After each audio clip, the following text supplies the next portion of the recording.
وتعمل صالحا ومن يقنت منكن لله ورسوله وتعمل صالحا نؤتها أجرها مرتين وأعتدنا لها رزقا كريما يا نساء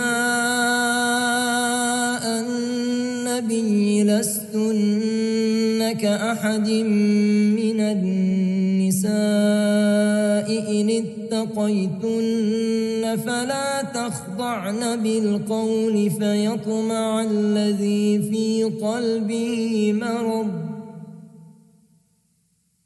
فيطمع الذي في قلبه مرض وقلن قولا معروفا وقرن في بيوتكن ولا تبرجن تبرج الجاهلية الأولى وأقمنا الصلاة وآتينا الزكاة وأطعنا الله ورسوله إنما يريد الله ليذهب عنكم الرجس أهل البيت ويطهركم تطهيرا واذكرن ما يتلى في بيوتكن من آيات الله والحكمة إن الله كان لطيفا خبيرا إن المسلمين والمسلمات والمؤمنين والمؤمنات والقانتين والقانتات والصادقين والصادقات والصابرين والصابرات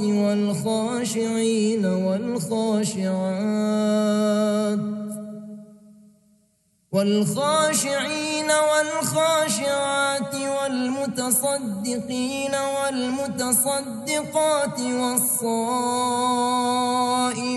والصائمات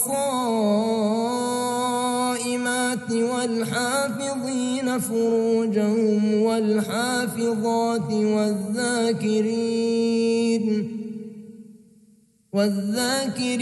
الله كثيرا والذاكرات أعد الله لهم مغفرة وأجرا عظيما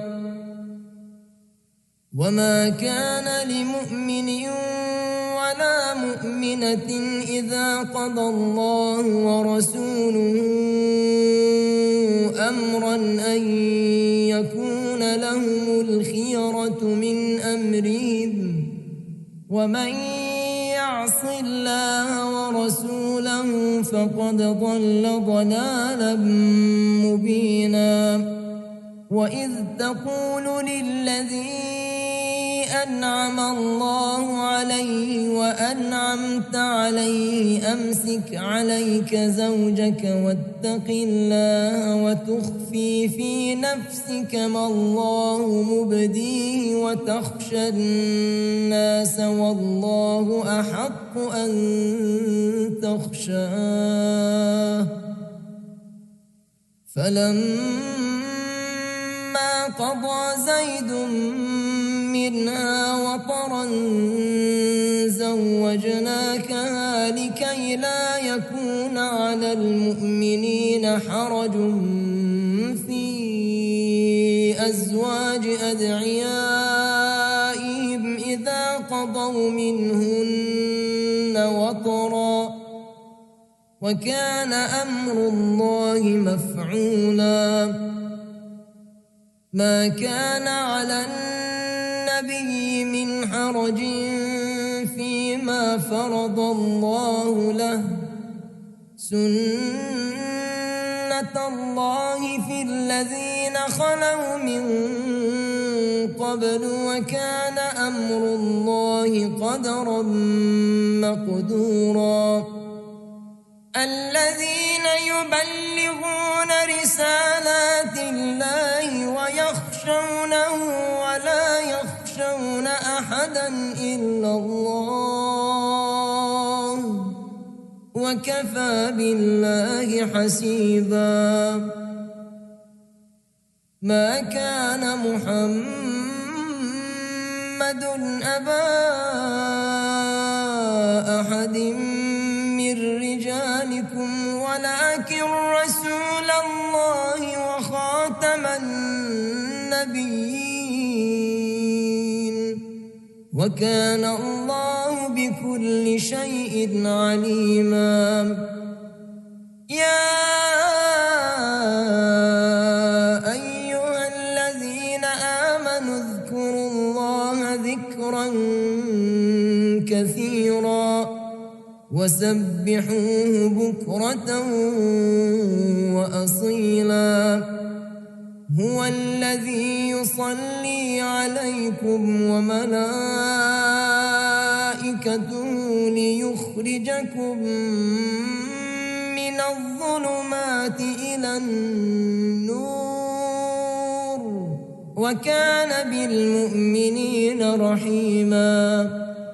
تحيتهم يوم يلقونه سلام وأعد لهم أجرا كريما.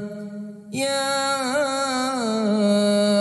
أيها النبي إنا أرسلناك شاهدا ومبشرا ونذيرا وداعيا إلى الله بإذنه وسراجا منيرا.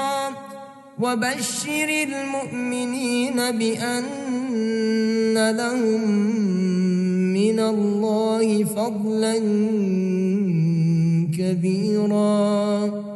ولا تطع الكافرين والمنافقين ودع أذاهم وتوكل على الله وكفى بالله وكيلا. يا أيها الذين آمنوا إذا نكحتم المؤمنات ثم طلقتموهن من قبل أن تمسوهن فما لكم عليهن من عدة تعتدونها فمتعوهن وسرحوهن سراحا جميلا.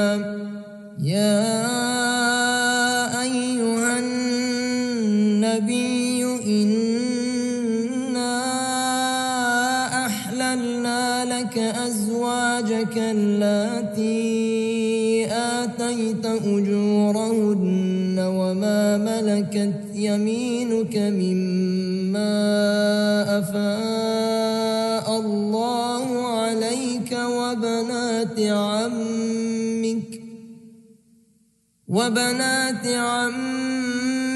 وبنات عماتك وبنات خالك وبنات خالاتك اللاتي هاجرن معك وامرأة مؤمنة إن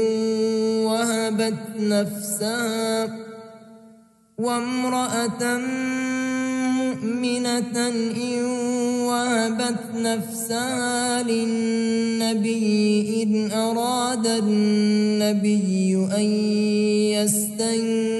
يستنكحها خالصة لك من دون المؤمنين. قد علمنا ما فرضنا عليهم في أزواجهم وما ملكت أيمانهم لكي لا يكون عليك حرج وكان الله غفورا رحيما. ترجي من تشاء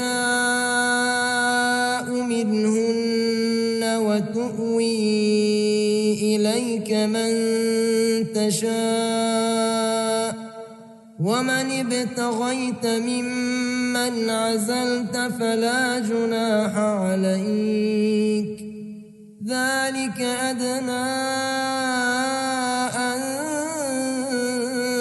تقر أعينهن ولا يحزن ويرضين بما آتيتهن كلهن والله يعلم ما في قلوبكم وكان الله عليما حليما لا يحل لك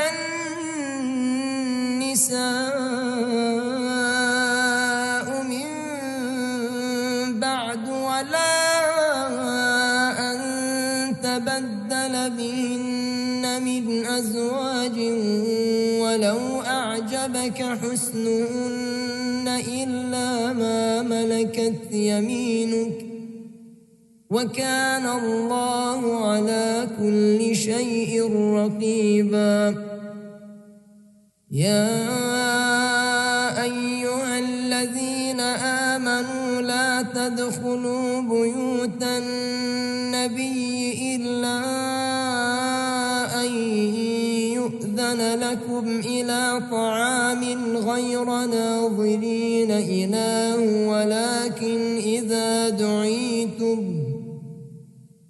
ولكن إذا دعيتم فادخلوا فإذا طعمتم فانتشروا ولا مستأنسين لحديث إن ذلكم كان يؤذي النبي فيستحيي منكم والله لا يستحيي من الحق وإذا سألتموهن متاعا فاسألوهن من وراء حجاب ذلكم أطهر لقلوبكم وقلوبهن وما كان لكم أن تؤذوا رسول الله ولا أن تنكحوا أزواجه من بعده أبدا إن ذلكم كان عند الله عظيما إن تبدوا شيئا أو تخفوه فإن الله كان بكل شيء عليما لا جناح عليهن في آبائهن ولا أبنائهن ولا إخوانهن ولا أبناء إخوانهن ولا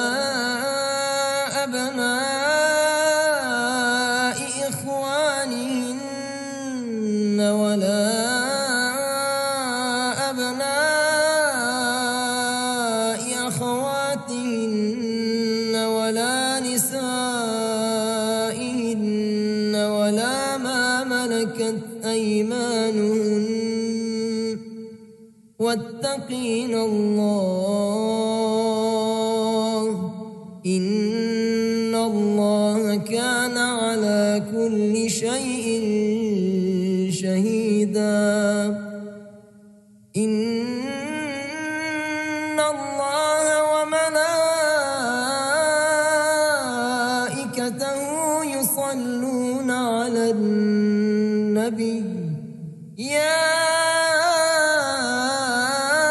أيها الذين آمنوا صلوا عليه وسلموا تسليما إن الذين يؤذون الله ورسوله لعنهم الله في الدنيا والآخرة وأعد لهم عذابا مهينا والذين يؤذون المؤمنين والمؤمنات المؤمنات بغير ما اكتسبوا فقد احتملوا بهتانا وإثما مبينا. يا أيها النبي قل لأزواجك وبناتك ونساء المؤمنين يدنين عليهن من جلابيبهن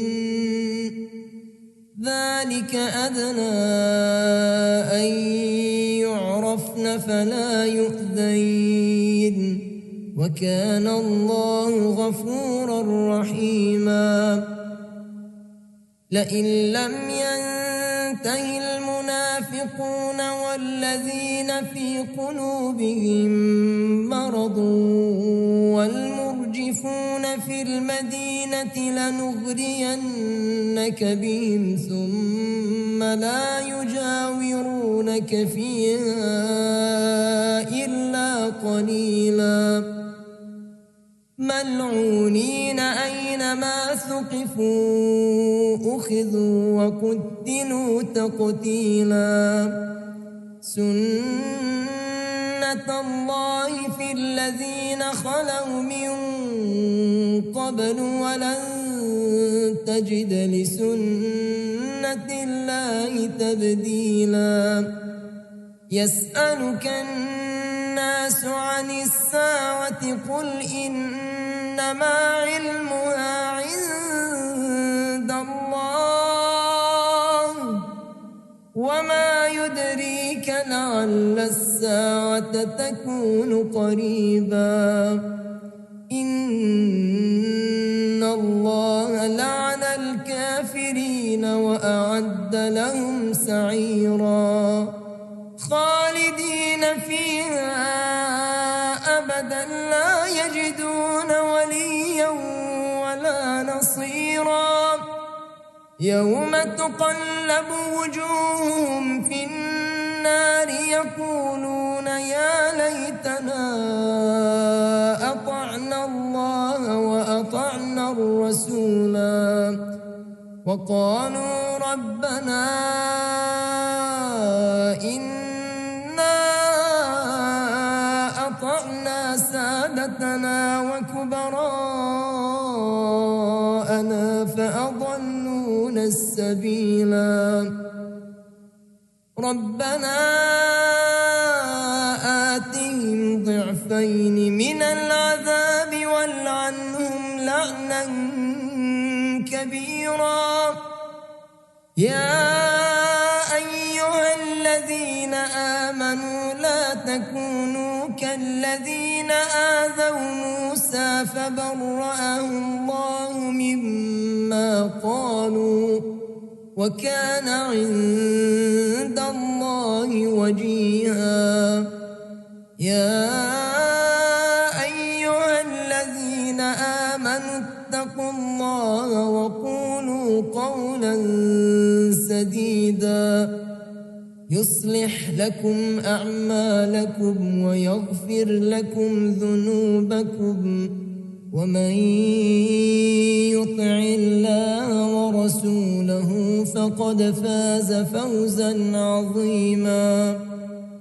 إنا عرضنا الأمانة على السماوات والأرض والجبال فأبين أن يحملنها وأشفقن منها وحملها الإنسان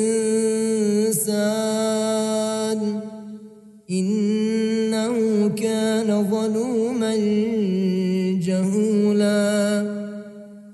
ليعذب الله المنافقين والمنافقات والمشركين والمشركات ويتوب الله على المؤمنين والمؤمنات وكان الله غفورا رحيما. بسم الله الرحمن الرحيم. الحمد لله الذي له ما في السماوات وما في الأرض وله الحمد في الآخرة وهو الحكيم الخبير يعلم ما يلج في الأرض وما يخرج منها وما ينزل من السماء وما يعرج فيها وهو الرحيم الغفور وقال الذين كفروا لا تأتينا الساعة قل بلى وربي لتأتينكم عالم الغيب لا يعزب عنه مثقال ذرة في السماوات ولا في الأرض ولا أصغر من ذلك ولا أكبر إلا في كتاب مبين ليجزي الذين آمنوا وعملوا الصالحات أولئك لهم مغفرة ورزق كريم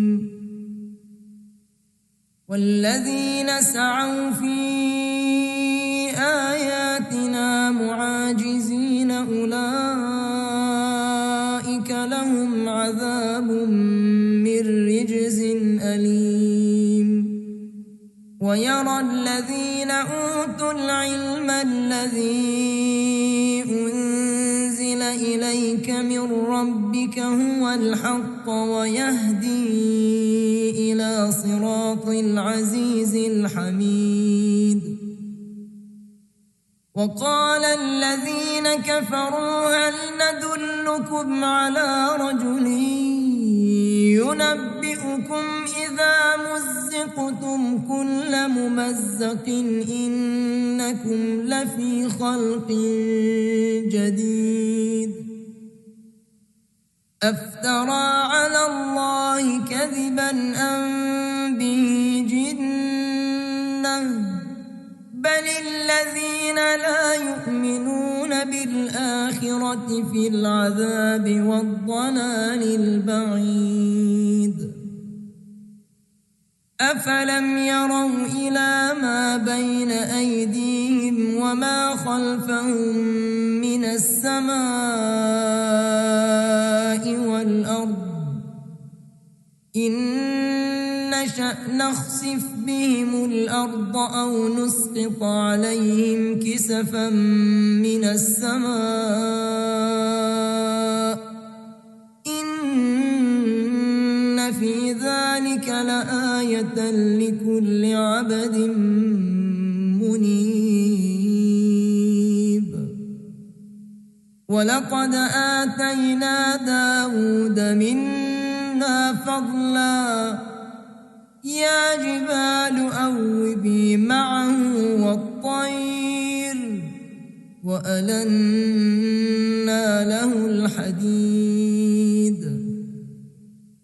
أن اعمل سابغات وقدر في السرد واعملوا صالحا إني بما تعملون بصير ولسليمان الريح غدوها شهر ورواحها شهر وأسلنا له عين القطر ومن الجن من يعمل بين يديه بإذن ربه ومن يزغ منهم عن أمرنا نذقه من عذاب السعير يعملون له ما يشاء من محاريب وتماثيل وجفان كالجواب وقدور الراسيات اعملوا آل داود شكرا وقليل من عبادي الشكور فلما قضينا عليه الموت ما دلهم على موته إلا دابة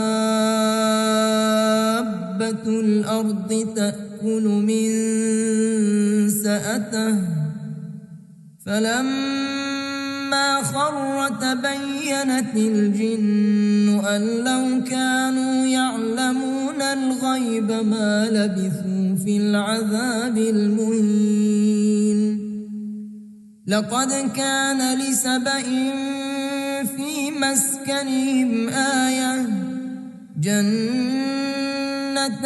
عن يمين وشمال كلوا من رزق ربكم واشكروا له بلدة طيبة ورب غفور فأعرضوا فأرسلنا عليهم سيل العرم وبدلناهم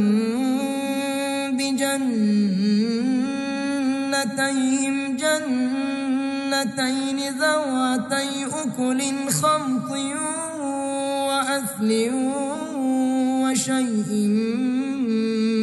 من سدر قليل ذلك جزيناهم بما كفروا وهل نجازي إلا الكفور وجعلنا بينهم وبين القرى التي باركنا فيها قرى ظاهرة وقدرنا فيها السير سيروا فيها ليالي وأياما آمنين فقالوا ربنا باعد بين أسفارنا وظلموا أنفسهم فجعلناهم أحاديث ومزقناهم كل ممزق إن في ذلك لآيات لكل صبار شكور ولقد صدق عليهم إبليس ظنه فاتبعوه إلا فريقا من المؤمنين وما كان له عليهم من سلطان إلا لنعلم من يؤمن بالآخرة ممن هو منها في شك وربك على كل شيء حفيظ قل ادعوا الذين زعمتم من دون الله لا يملكون مثقال ذرة في السماوات ولا في الأرض وما لهم فيهما من شرك وما له منهم من ظهير ولا تنفع الشفاعة عنده إلا لمن أذن له حتى إذا فزع عن قلوبهم قالوا ماذا قال ربكم قالوا الحق وهو العلي الكبير قل من يرزقكم من السماوات والأرض قل الله وإنا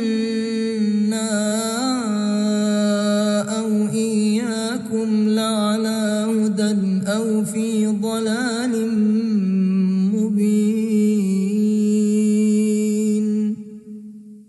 قل لا تسألون عما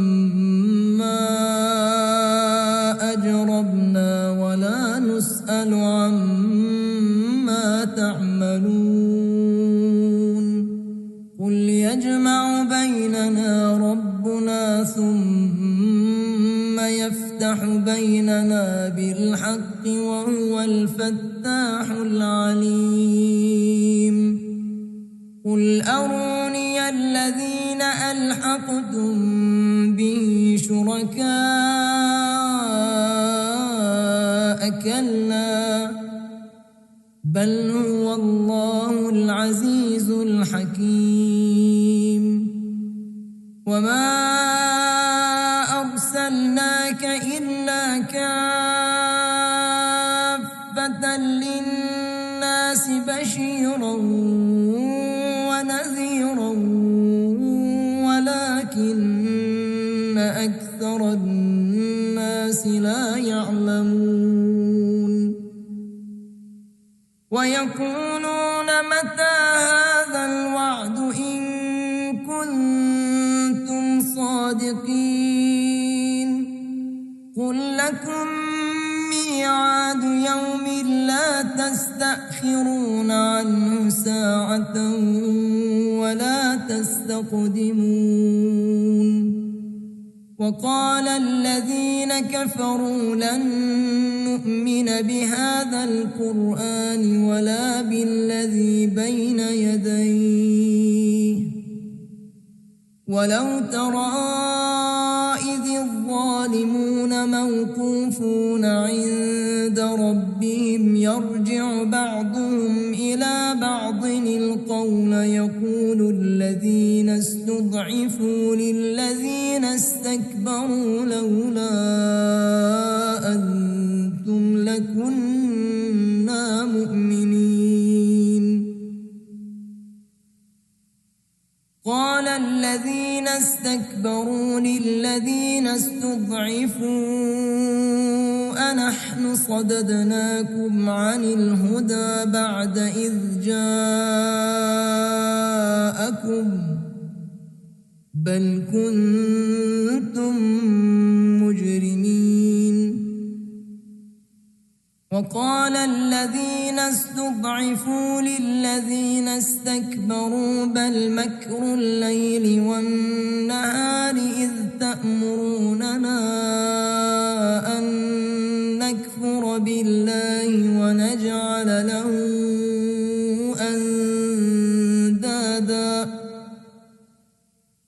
وأسروا الندامة لما رأوا العذاب وجعلنا الأغلال في أعناق الذين كفروا هل يجزون إلا ما كانوا يعملون وما أرسلنا في قرية من نذير إلا قال مترفوها إنا بما أرسلتم به كافرون وقالوا نحن أكثر أموالا وأولادا وما نحن بمعذبين قل إن ربي يبسط الرزق لمن يشاء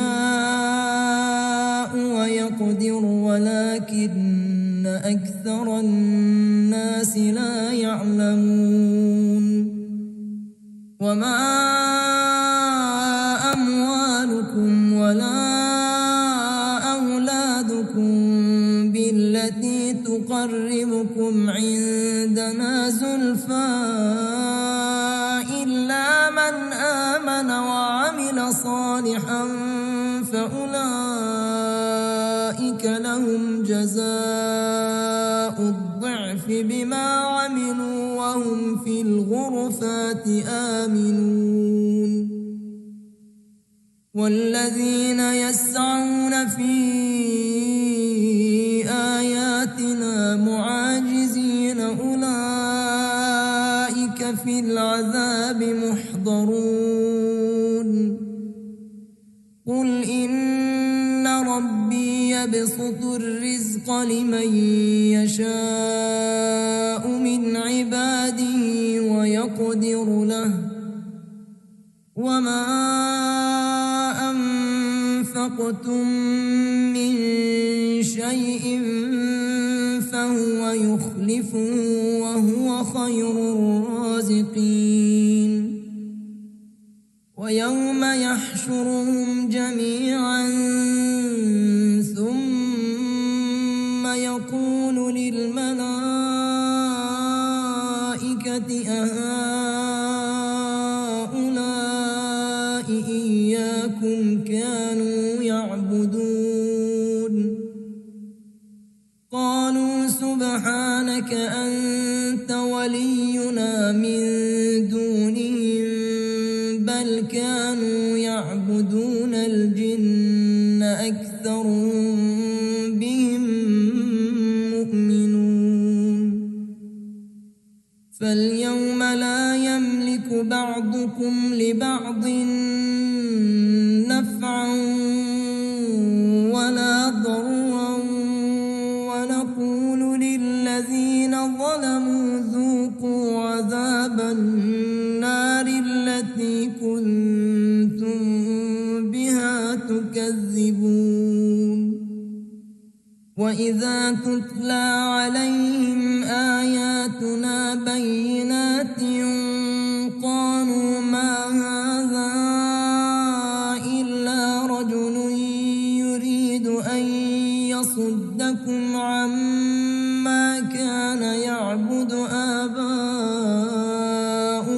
وقالوا ما هذا إلا إفك مفترى وقال الذين كفروا للحق لما جاءهم إن هذا إلا سحر مبين وما آتيناهم من كتب يدرسونها وما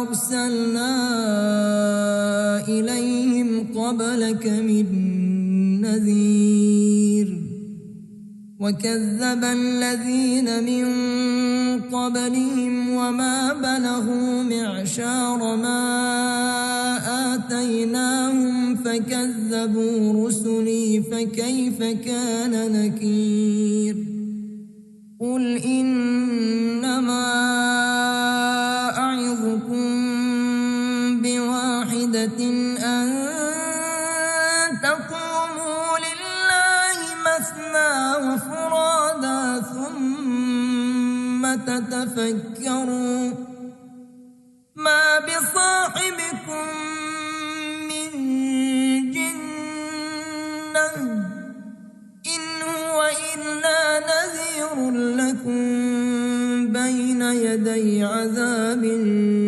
شديد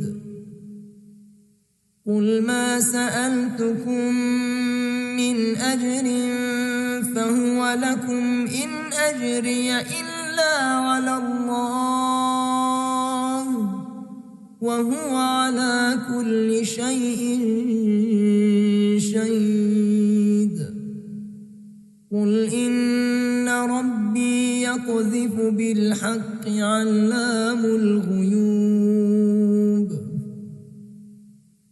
قل جاء الحق وما يبدئ الباطل وما يعيد قل إن ضللت فإنما أضل على نفسي وإن اهتديت فبما يوحي إلي ربي إنه سميع قريب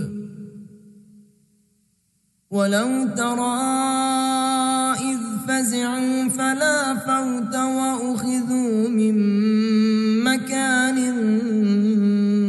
قريب وقالوا آمنا به وأنى لهم التناوش من مكان بعيد وقد كفروا به من قبل ويقذفون بالغيب من مكان بعيد وحيل بينهم وبين ما يشتهون كما فعل بأشياعهم من قبل إنهم كانوا في شك مريب. بسم الله الرحمن الرحيم.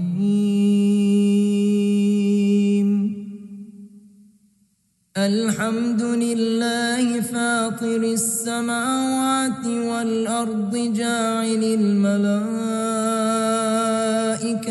رسلا أولي أجنحة مثنى وثلاث ورباع يزيد في الخلق ما يشاء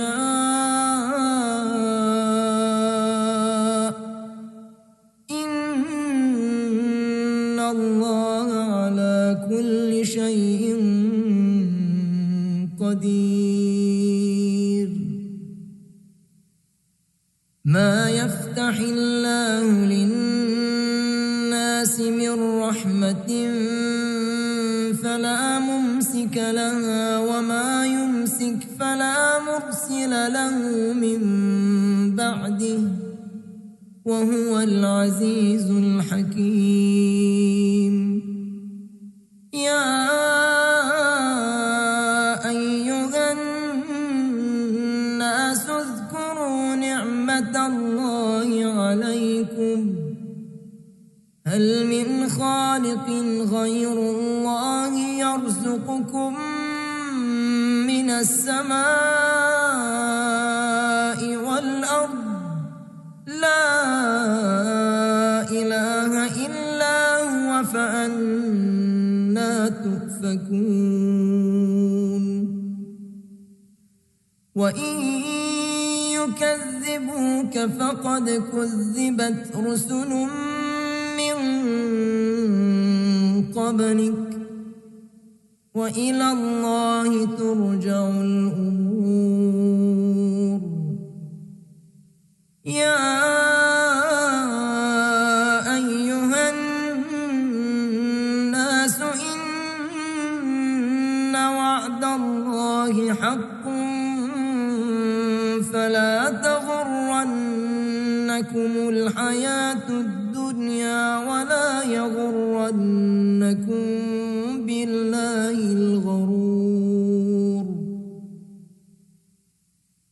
إن الشيطان لكم عدو فاتخذوه عدوا إنما يدعو حزبه ليكونوا من أصحاب السعير. الذين كفروا لهم عذاب شديد والذين آمنوا وعملوا الصالحات لهم مغفرة وأجر كبير.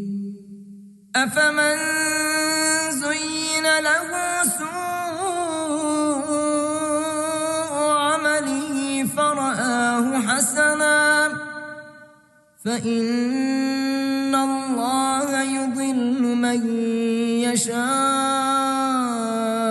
ويهدي من يشاء فلا تذهب نفسك عليهم حسرات إن الله عليم بما يصنعون.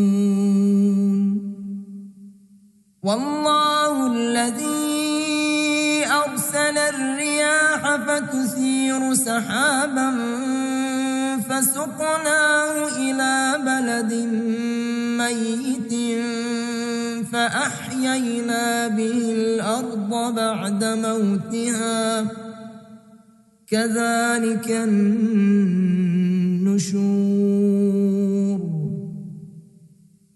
من كان يريد العزة فلله العزة جميعا إليه يصعد الكلم الطيب والعمل الصالح يرفعه والذين يمكرون السيئات لهم عذاب شديد ومكر أولئك هو يبور والله خلقكم من تراب ثم من نطفة ثم جعلكم أزواجا وما تحمل من أنثى ولا تضع إلا بعلمه وما يعمر من معمر ولا ينقص من عمره إلا في كتاب إن ذلك على الله يسير وما يستوي البحران هذا عذب فرات سائغ شرابه وهذا ملح أجاج ومن كل تأكلون لحما طريا وتستخرجون حلية تلبسونها وترى الفلك فيه مواخر لتبتغوا من فضله ولعلكم تشكرون يولج الليل في النهار ويولج النهار في الليل وسخر الشمس والقمر كل يجري لأجل مسمى ذلكم الله ربكم له الملك والذين تدعون من دونه ما يملكون من قطمير إن تدعوهم لا يسمعوا دعاءكم ولو سمعوا ما استجابوا لكم ويوم القيامة يكفرون بشرككم ولا ينبئك مثل خبير يا أيها الناس أنتم الفقراء إلى الله والله هو الغني الحميد إن يشأ يذهبكم ويأتي بخلق جديد وما ذلك على الله بعزيز ولا تزر وازرة وزر أخرى وإن تدع مثقلة إلى حملها لا يحمل منه شيء ولو كان ذا قربى إنما تنذر الذين يخشون ربهم بالغيب وأقاموا الصلاة ومن تزكى فإنما يتزكى لنفسه وإلى الله المصير وما يستوي الأعمى والبصير ولا الظلمات ولا النور ولا الظل ولا الحرور وما يستوي الأحياء ولا الأموات إن الله يسمع من يشاء وما أنت بمسمع من في القبور إن أنت إلا نذير إنا أرسلناك بالحق بشيرا ونذيرا وإن من أمة إلا خلا فيها نذير وإن يكذبوك فقد كذب الذين من قبلهم جاءتهم رسلهم بالبينات وبالزبر وبالكتاب المنير ثم أخذت الذين كفروا فكيف كان نكير ألم تر أن الله أنزل من السماء ماء فأخرجنا به ثمرات مختلفا ألوانها ومن الجبال جدد بيض وحمر مختلف ألوانها وغرابيب سود ومن الناس والدواب والأنعام مختلف ألوانه كذلك إنما يخشى الله من عباده العلماء إن الله عزيز غفور إن الذين يتلون كتاب الله وأقاموا الصلاة وأنفقوا مما رزقناهم سرا وعلانية يرجون تجارة لن تبور ليوفيهم أجورهم ويزيدهم من فضله إنه غفور شكور والذي أوحينا إليك من الكتاب هو الحق مصدقا لما بين يديه إن الله بعباده لخبير بصير ثم أورثنا الكتاب الذين اصطفينا من عبادنا فمنهم ظالم لنفسه ومنهم مقتصد ومنهم سابق بالخيرات بإذن الله ذلك هو الفضل الكبير جنات عدن يدخلونها يحلون فيها من أساور من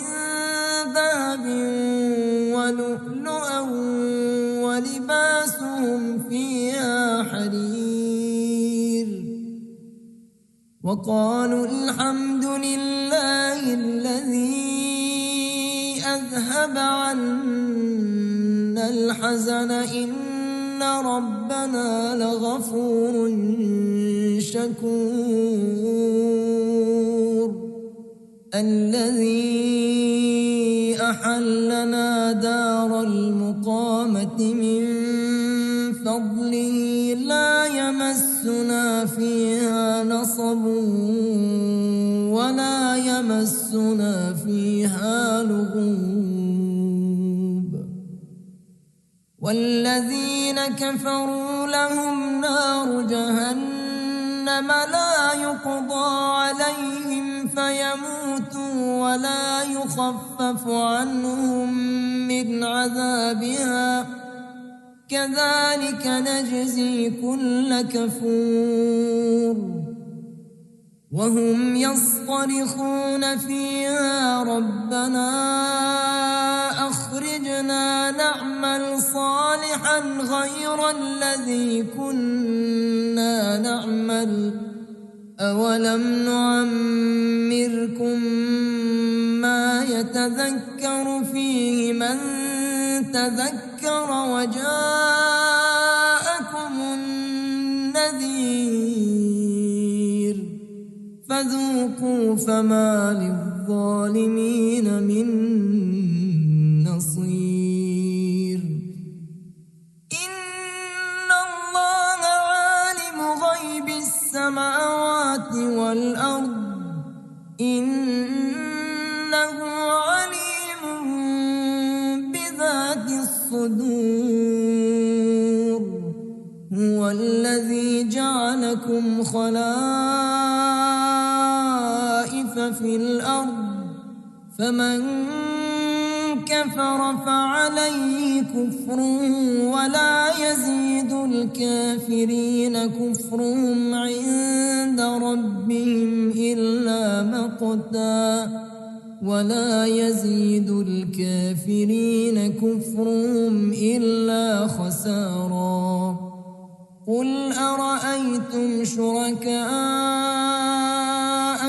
الذين تدعون من دون الله أروني ماذا خلقوا من الأرض أم لهم شرك في السماوات أم آتيناهم كتابا فهم على بينة منه بل إن يعد الظالمون بعضهم بعضا إلا غرورا إن الله يمسك السماوات والأرض أن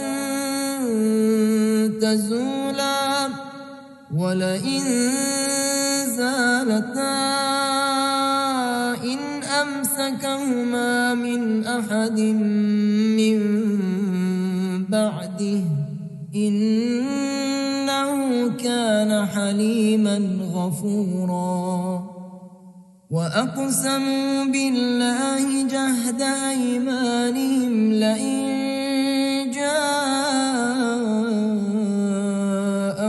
نذير ليكونن أهدى من إحدى الأمم فلما جاءهم نذير ما زادهم إلا نفورا استكبارا في الأرض ومكر السيء ولا يحيق المكر السيء إلا بأهله فهل ينظرون إلا سنة الأولين فلن تجد لسنة الله تبديلا ولن تجد لسنة الله تحويلا أولم يسيروا في الأرض فينظروا كيف كان عاقبة الذين من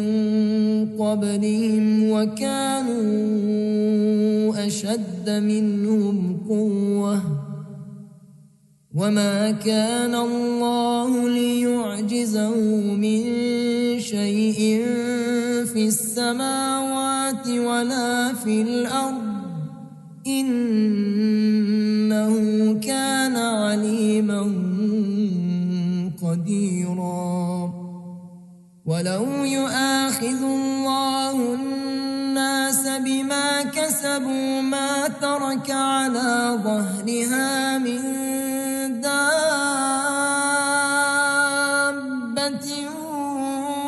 ولكن يؤخرهم إلى أجل مسمى فإذا جاء أجلهم فإن الله كان بعباده بصيرا. بسم الله الرحمن الرحيم.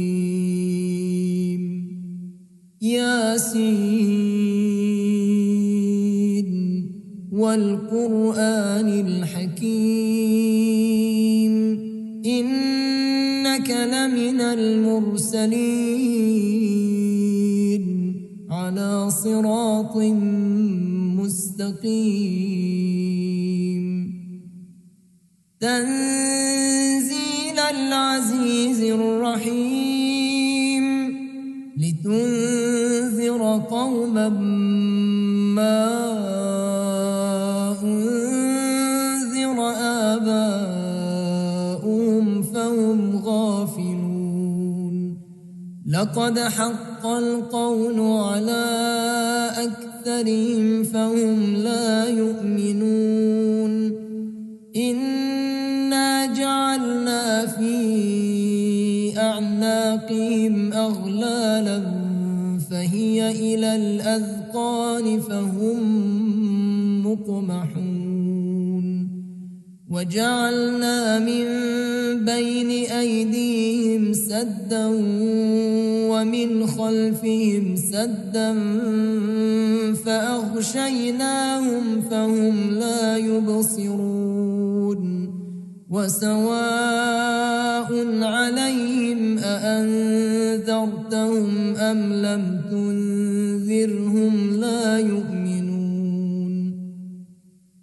إنما تنذر من اتبع الذكر وخشي الرحمن بالغيب فبشره بمغفرة وأجر كريم. إنا نحن نحيي الموتى ونكتب ما قدموا وآثارهم وكل شيء أحصيناه في إمام مبين. واضرب لهم مثلا أصحاب القرية إذ جاءها المرسلون إذ أرسلنا إليهم اثنين فكذبوهما فعززنا بثالث فقالوا إنا إليكم مرسلون. قالوا ما أنتم إلا بشر مثلنا وما أنزل الرحمن من شيء إن أنتم إلا تكذبون. قالوا ربنا يعلم إنا إليكم لمرسلون وما علينا إلا البلاغ المبين. قالوا إنا تطيرنا بكم لئن لم تنتهوا لنرجمنكم وليمسنكم منا عذاب أليم. قالوا طائركم معكم أئن ذكرتم بل أنتم قوم مسرفون. وجاء من أقصى المدينة رجل يسعى قال يا قوم اتبعوا المرسلين اتبعوا من لا يسألكم أجرا وهم يهتدون وما لي لا أعبد الذي فطرني وإليه ترجعون أأتخذ من دونه آلهة إن يردني الرحمن بضر لا تغن عني شفاعتهم شيئا ولا ينقذون إني إذا لفي ضلال مبين إني آمنت بربكم فاسمعون قيل ادخل الجنة قال يا ليت قومي يعلمون بما غفرني ربي وجعلني من المكرمين.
Assalamu alaikum, everybody. I'd like to start off by just apologizing for the technical difficulties we just had with the dua iftitah.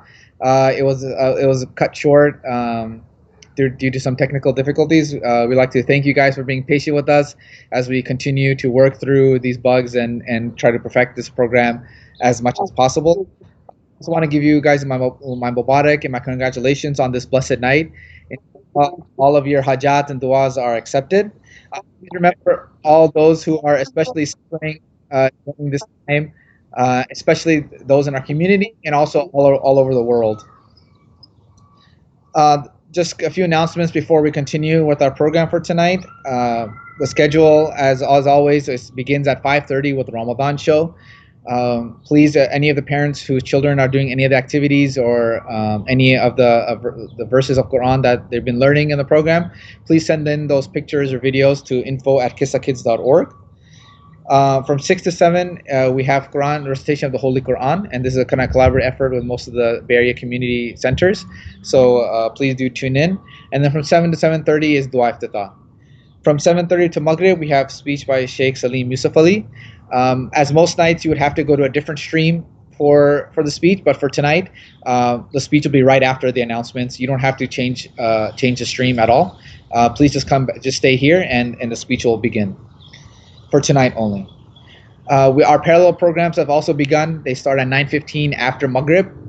We have Farsi, Urdu, and Arabic speaking starting at 9:15 p.m. on their respective YouTube channels. You can find the links to those YouTube channels in the description below, or you can find them on the website or in the weekly emails as well. After the parallel programs are complete, we will have Shab Qadr Amal program, and that will be at 10:30. So we ask that everybody, once the parallel programs have finished, please head back to the main Saba YouTube channel for the Shab Qadr Amal. Tomorrow night, backed by popular demand, we will be having another community game night, and we hope that you can all join us for that. Inshallah, that will be tomorrow, Sunday, start at after Maghrib, starting at 9:15 p.m. One final announcement is that tomorrow and Monday we will be having groceries available for those who are especially struggling during this time. We'll have enough groceries for a family of 4 for up to a week. You can pick those up tomorrow and Monday between 12 and 2 p.m. And once again, our speaker for tonight, alhamdulillah, he's been with us for these past few nights. We're very blessed to have him, Sheikh Salim Yusufali. Please help me invite him up with a loud salawat.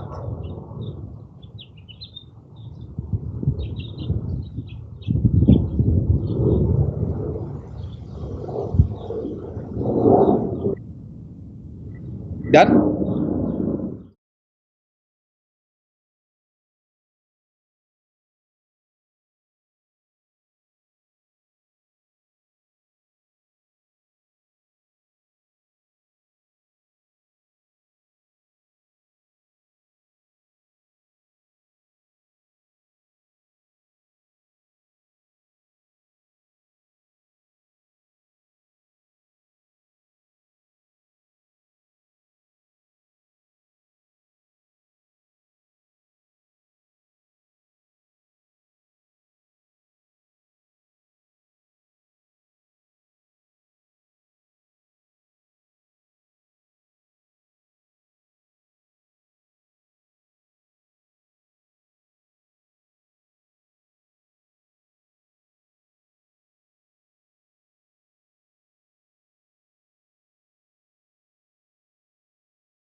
أعوذ بالله من الشيطان الرجيم بسم الله الرحمن الرحيم الحمد لله رب العالمين لا حول ولا قوة إلا بالله العلي العظيم وصلى الله على محمد وآله الطاهرين.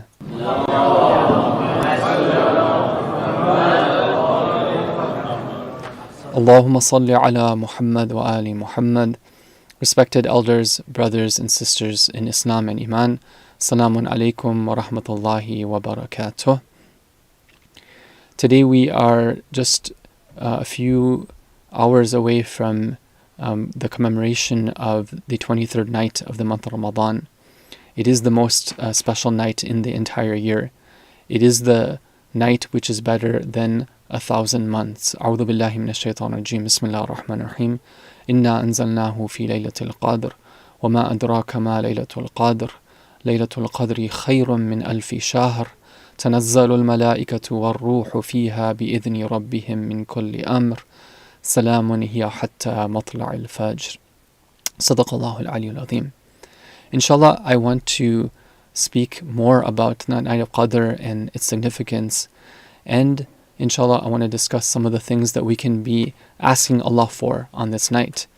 But before talking about that, I wanted to first follow the normal routine that we have. I'm going to first be showing a presentation, and then we're going to have an interactive quiz, and then we're going to have the speech portion. So if you can load the presentation, inshallah, we can begin. Okay, so today we want to cover a parable of the Qur'an, just like we have been doing in most of the previous evenings. The parable of the Qur'an that I've chosen for this evening actually has to do with the Qur'an itself. Let's go ahead and look at that. It is the parable of the mountain. And this parable is from Surah Al-Hashr, where Allah Ta'ala is talking about the magnificence of His own word, the magnificence of the Qur'an. So while you're reading the translation of that verse, let's go ahead and listen to its recitation. أعوذ بالله من الشيطان الرجيم. بسم الله الرحمن الرحيم. ظهر الفساد في البر والبحر بما كسبت أيدي الناس ليذيق. Okay, so it looks like we have the incorrect verse for today. Anyhow, I'll just go ahead and read it out myself. The verse is بسم الله الرحمن الرحيم. لو أنزلنا هذا القرآن على جبل لرأيته خاشعا متصدعا من خشية الله وتلك الأمثال نضربها للناس لعلهم يتفكرون. Had we sent down this Qur'an upon a mountain, you would have surely seen it humbled and go to pieces with the fear of Allah. We draw such comparisons for mankind so that they may reflect. Now tonight is Laylatul Qadr. It's the night in which the Qur'an was revealed to the heart of Rasulullah sallallahu alaihi wasallam in its entire form. So it's very much appropriate for us to be studying this parable and to see how is it that Allah describes the Qur'an in the Qur'an itself. Let's go ahead and try to look a little bit deeper at this verse. So the summary is the following, that if Allah had sent down the Qur'an on a mountain, you would surely see the mountain be humbled and crumble out of fear of Allah. Allah gives these examples for people to reflect. So a couple of the key words in that verse. One of them is the word khashi'a. لَرَأَيْتَهُ خَاشِعًا. You would have seen that mountain be humble. Khushu' is an important word, and it's one of the attributes or the characteristics that we've been asked to have when it comes to our relationship with Allah. Whether we are doing ibadah and we're, for example, praying to Allah, the state of heart that we should have, that's called khushu'. Or when it comes to our behavior in general, we shouldn't act as if we're independent. We should know at all times that we are completely dependent upon Allah and have that internal connection of khushu' and humbleness to Him. There's a hadith from Rasulullah sallallahu alaihi wasallam which is reported where he saw this one man offering his prayers, and the man was kind of distracted, and it was obvious that he was distracted because he was kind of playing with his beard like this. Maybe he was kind of going like this, straightening out. So the Prophet made a comment. He said that if his heart had khushu', then his limbs would have khushu' as well. Which means that khushu', even though oftentimes it refers to the state of the heart, it's also something which applies to the outer state as well, the composure. And in that way, it's a synonym with the word khudu'. And one of the things that we're asked to do in our prayers, part of the etiquette of prayer, is to have outward composure as well as inner concentration. And in fact, when somebody has the proper outward composure, it helps them to arrive at that inner state of concentration and the inner state of tranquility and composure while they are talking to their Lord. Another word that appears in this verse is the word khashya, because Allah says min khashyatillah, and khashya and khashya, they kind of sound similar, but they actually come from two different root words. Khashya comes from khasha'a, and khashya comes from khashaya. So khashya means fear, but in the Qur'an we have two different words, at least two different words used for fear. One of them is khawf and the other one is khashya. Khashya is a special type of fear. It is special because it's intense, and also because it's a fear where somebody is fearing that feared entity because they know that they are the ones who actually control things. There's one time where somebody just has a normal type of khawf, a type of fear. For example, somebody is walking in the dark and then they get startled by, a strange noise, so they have fear. There's another time where somebody has khashya of Allah. Why? Because they know that Allah is the one who is in charge, meaning that it's not type of fear which is just a natural type of reaction. It's a type of fear which is very much deep rooted and deep setted. There are sometimes when people have khashya of, for example, other human beings. They actually imagine these human beings to have independent control and power over them. That's not the type of khashya that the Qur'an calls us to have. The only khashya we should have is of Allah Ta'ala, because He's the one who is the owner of everything. He's the one who is truly in charge, and He is the cause of all causes. So now let's look at some questions that might come up about this verse. First of all, why does Allah use the example of a mountain? If we're talking about the Qur'an, what does the Qur'an have to do with a mountain? Well, if you think about it and you look at all the creations of Allah, whether it be animals, whether it be human beings, whether it be angels, there's something unique about a mountain. Can you think about what that is? Some of the characteristics of mountains are that, first of all, they are the tallest. The tallest, when you talk about something that's really tall, right, you might talk about, like, let's say, I don't know, a basketball player or something, but, nothing is like, or let's say a little bit taller is like a giraffe, but then you have like the mountain. The mountain is maybe the tallest of Allah's creatures. And then you have the fact that a mountain is very hard, right? It's like rock hard. It's harder than a mountain. Like, that's an expression. So mountains are known to be hard. It's also that one of those things which is long lasting. When you have a mountain, it's not like, okay, one day it's going to go away. No, the mountain is there now. It's the same mountain that was there 100 years ago. It's probably going to be there another 100 years from now as well. It's also one of the most beautiful of Allah's creation. If you look at what sort of natural wonders do photographers like to take photos of, you could say that definitely they like it when there's mountain peaks. Like, think about like the sunset, the mountain peaks. It makes for something very beautiful.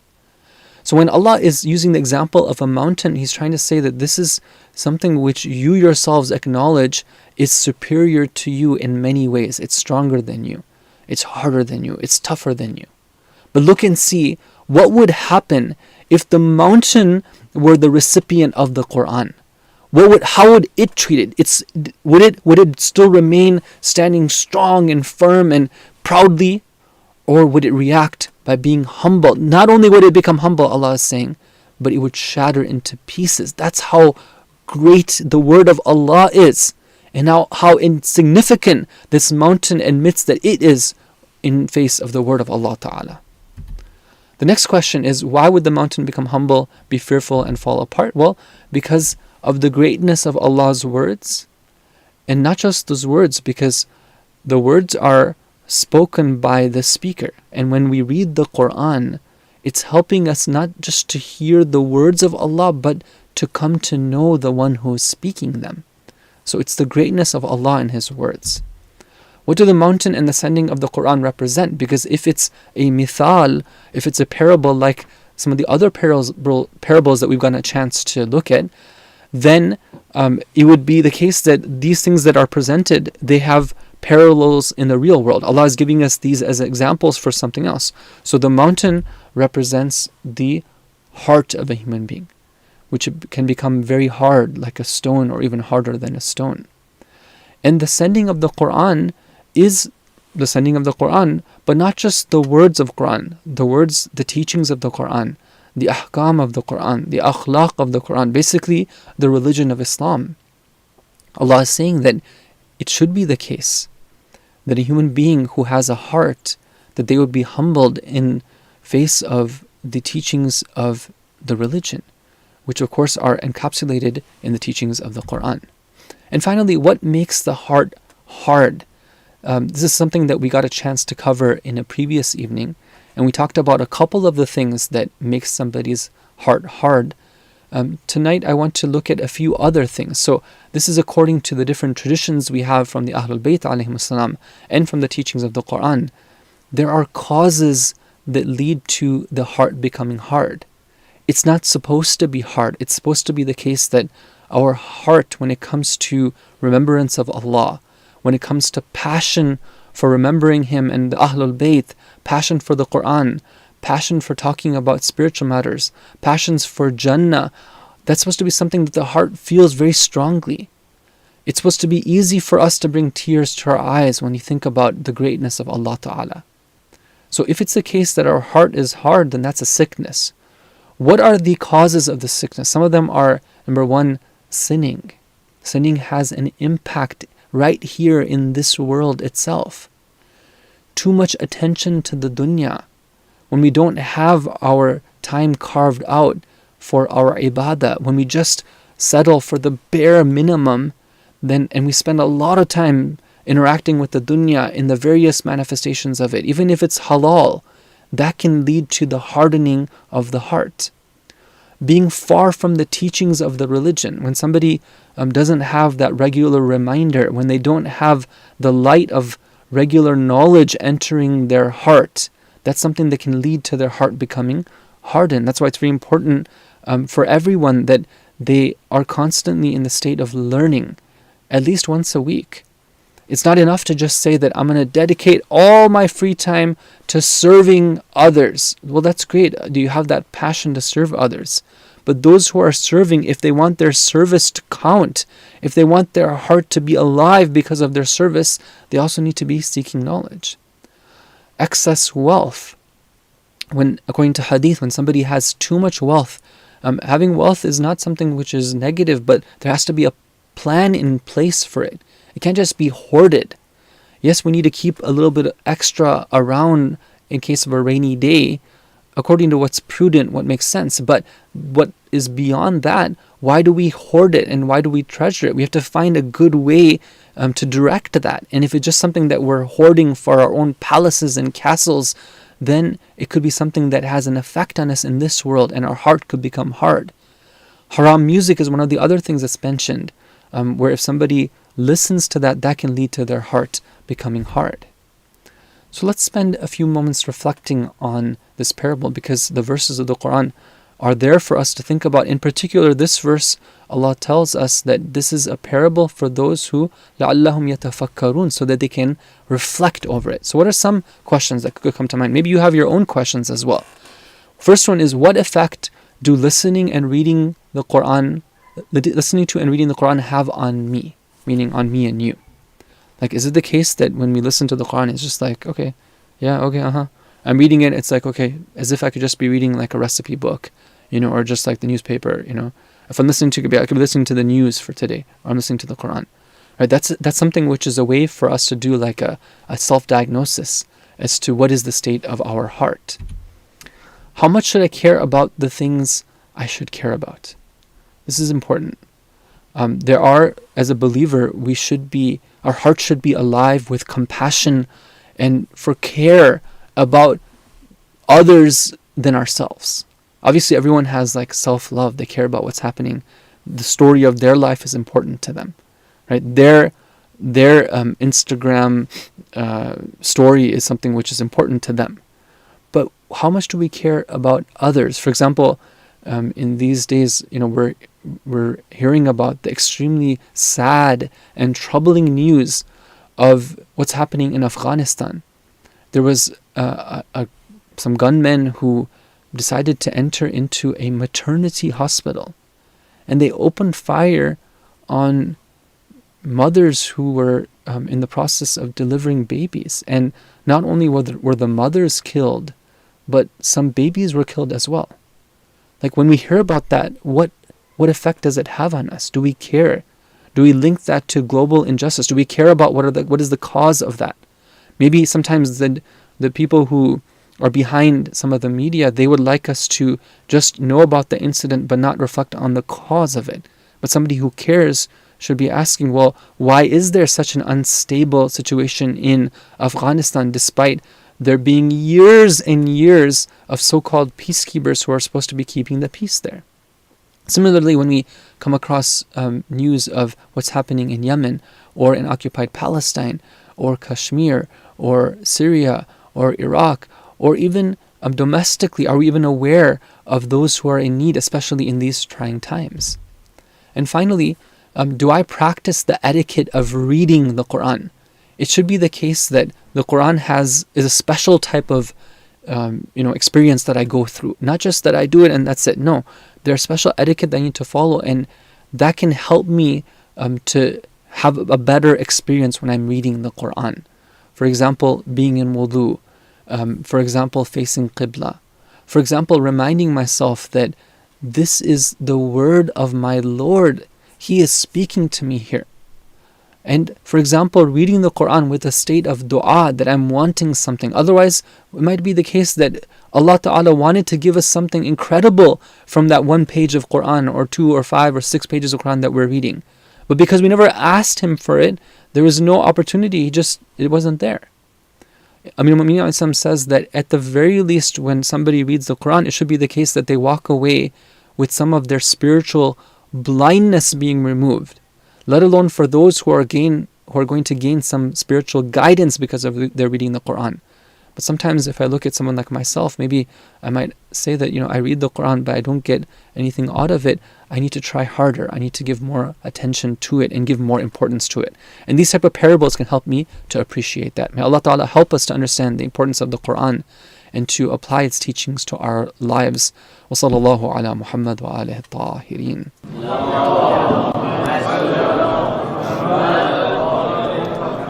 Okay, so on now to our quiz portion. Unlike previous evenings, today's quiz portion, due to some issues, it's not going to be something where I'm going to ask you to sign in and participate live. Instead, I'm going to ask you to just watch and then answer the questions for yourselves. It's between you and Allah on this evening. And then you can see at the end how many of them you got correct. So it can be like a family affair. Maybe amongst you can be kind of just competing with each other, everyone in the family. Inshallah, from tomorrow we'll resume the regular way of doing it, where we're all doing it live. So we're going to go ahead and start our quiz for today. Okay. Actually, before we do that, okay, let's see. Do we have the verse correctly downloaded for today? Let's see if it's the one. Listen يا أيها الناس قد جاءتكم موعظة من ربكم وشفاء لما في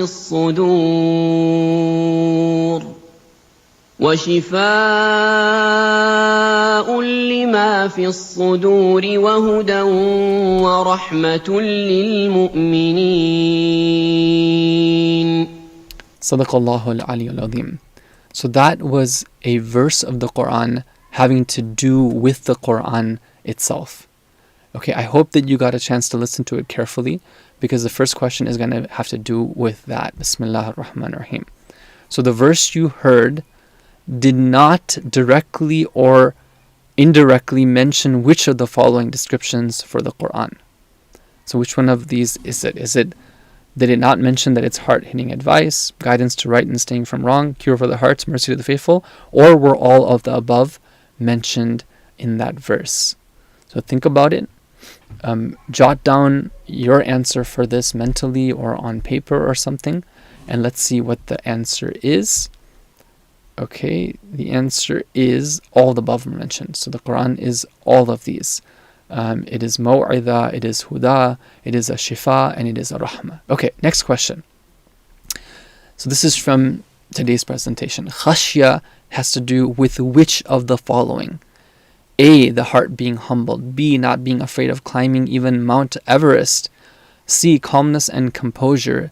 D, fear stemming from knowing that Allah is in charge. And E, being patient and firm like a mountain when facing difficulties. Think over it. And now that you have chosen, let us see what the correct answer is.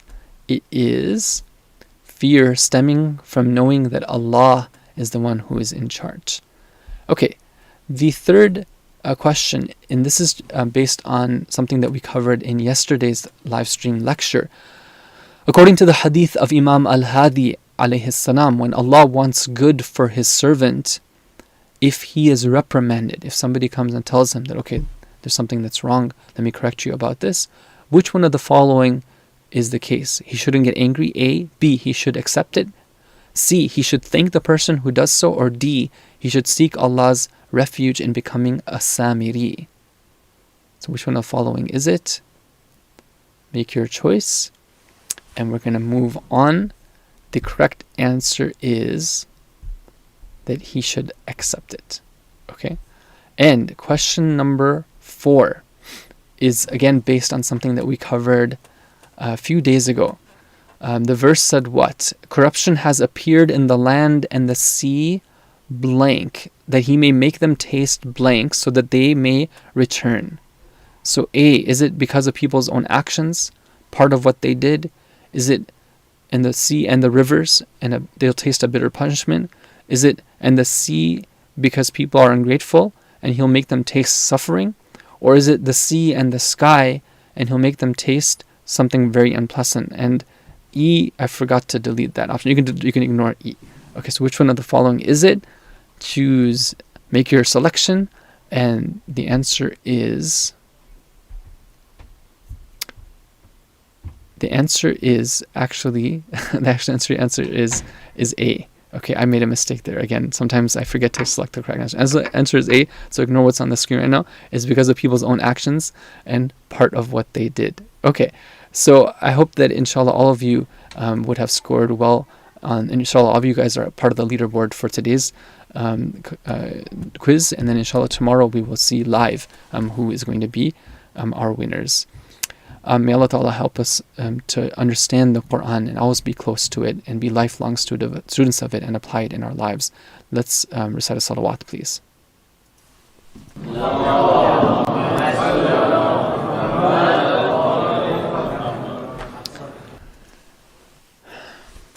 Okay, Bismillah ar-Rahman ar-Rahim.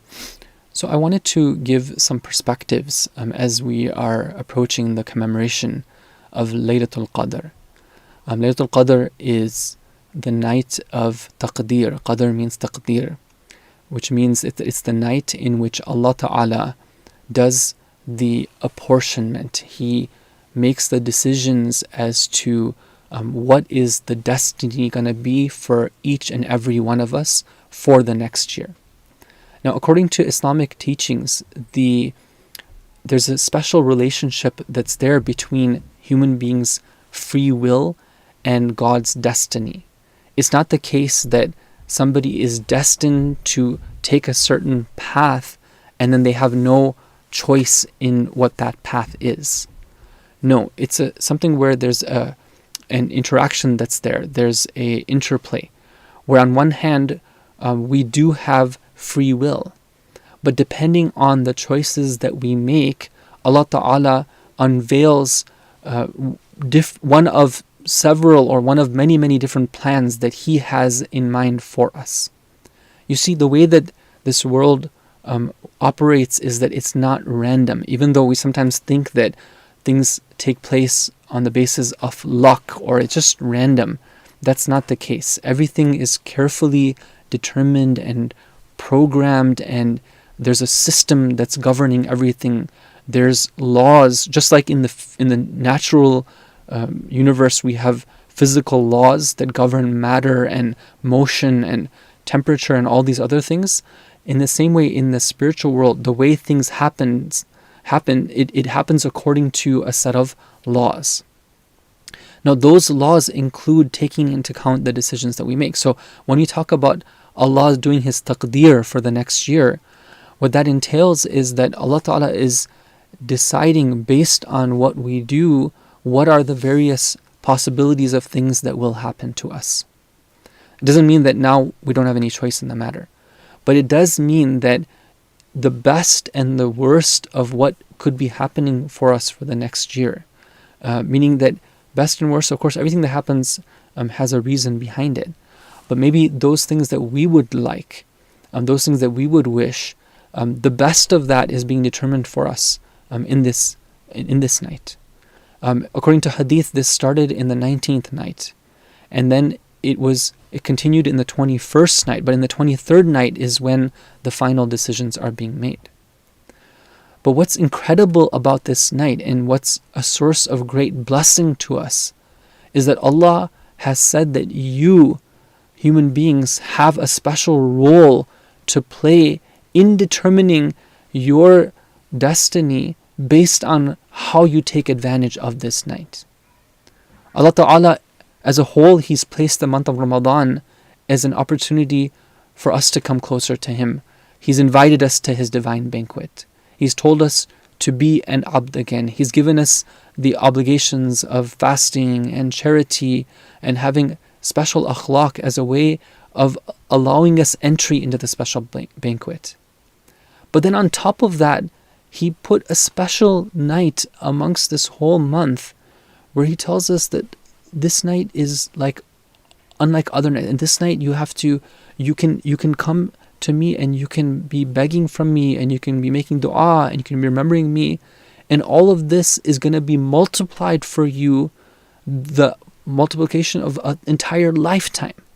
Meaning 1,000 months is like 83 years or something like that. It's more than 80 years. What we do tonight has that type of multiplier effect. It's quite incredible if you think about it. It's one of Allah's greatest blessings upon us. And the fact that we're alert, we're aware about this, we care about this, the fact that we're going to inshallah be putting aside special time for this, we've been planning for this, we've been looking forward to this, this is all part of Allah's blessings. And we have to say to Allah, Alhamdulillah, Alhamdulillah that you've given us the opportunity to experience this night of Qadr. Alhamdulillah that you gave us the opportunity to gain awareness about it. Now, what we want to be doing in this night is to be asking Allah Ta'ala for whatever it is that we want for this next year and beyond. That of course will include forgiveness from sins. It's going to include safety. It's going to include a long life and service to Him. It's going to include praying for wealth and health and the removal of difficulties and safety. It's going to include, of course, special du'as for the current situation that we're facing right now with the pandemic. And we're going to be asking Allah Ta'ala for the removal of this bala. It's going to include, of course, the praying for others, our family, our friends, our teachers, anyone who's considered dhawil huquq. That's what we're recommended to pray for, meaning the people who have a haqq on us. Anybody who has been part of guiding us and helping us either on a material level or on a spiritual level. All of them, we should try to include them in our du'as in this evening. We want to, of course, be praying for the Imam of the time, for his protection, and for the hastening of his reappearance. But beyond that, if we want to aim a little bit higher and set our sights a little bit higher, one of the teachings that we have in the ahadith which have been narrated from the Ahlul Bayt alayhim as-salam is a beautiful hadith which actually comes from Nabi Musa alayhi salam. And I thought that it's particularly appropriate given that we've had the honor of looking at various segments from the life of Nabi Musa alayhi salam in these various evenings.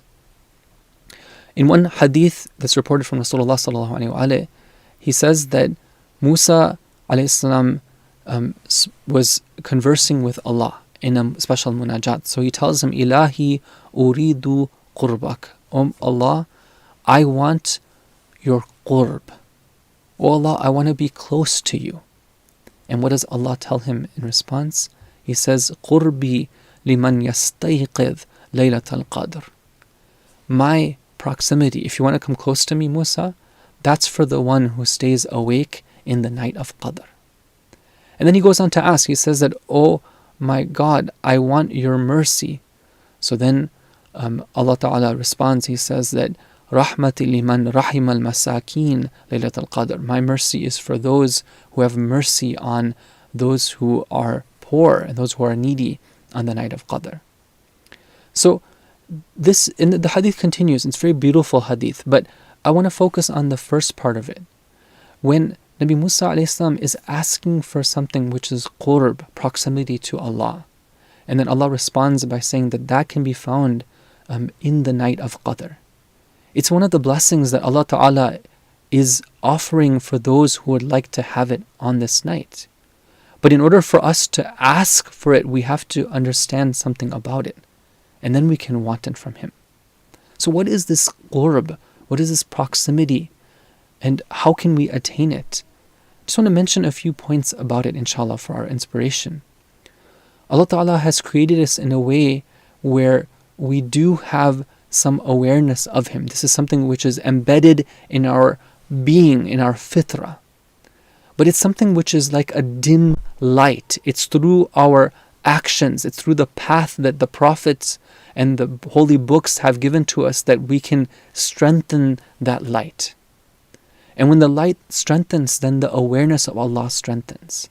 And when the awareness of Allah strengthens, then Allah goes from just being an idea or just words that we talk about to being a being whose presence we are aware of, or we can be aware of. That we can come to know Him and we can come to be with Him at all times. And this is in fact the reason why Allah Ta'ala has created us.